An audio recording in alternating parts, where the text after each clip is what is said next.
அனைவருக்கும் வணக்கம். என் பேர் அஸ்வத் நரேஷ்குமார். நான் தடித்தோர் தமிழ் பள்ளியில் மடத்தை படிக்கிறேன். நான் உங்களுக்கு இன்று தகவல் சொல்ல போகிறேன்.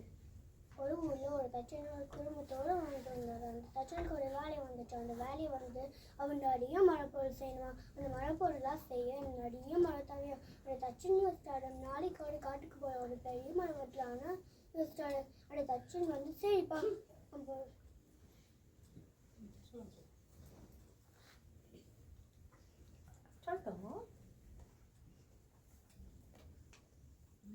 தச்சன் என்ன பண்ணாங்க? மரம் வெட்ட போனான். அப்புறம் மரம் வெட்ட போனாங்க. அந்த குட்டி பையன் அப்பா அப்பா நீங்கள் மரம் வெட்டாதீங்க, இந்த மரத்தை குட்டி குடிக்கலாம் கூடு கட்டியிருக்கு. நீங்கள் மரம் வெட்டினா இந்த குட்டி குடிக்கலாம் கூடு வீடே கல்லுன்னு சொன்னாங்க. அந்த தச்சன் சரிப்பா ஒரு வாரம் கழிச்சு பார்க்கலாம்னு சொன்னாங்க. ஒரு வாரம் கழிச்சு பார்த்தா அந்த மரம் உங்களும் தேனிகளும் வந்துச்சான். அந்த தச்சன் சொன்னாங்க இன்னொரு வாரம் கழிச்சு பார்க்கலாம்னு சொன்னாங்க.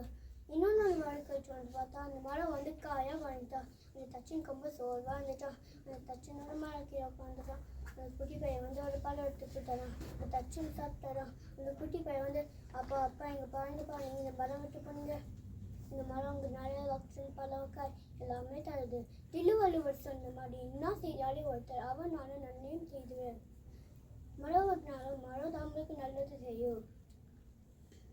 அப்பா அப்பா எங்கள் பாருங்கப்பா, நீங்கள் இந்த மரம் விட்டு பண்ணுங்க. இந்த மரம் உங்களுக்கு நிறைய ஆக்சிஜன் பழக்காய் எல்லாமே தருது.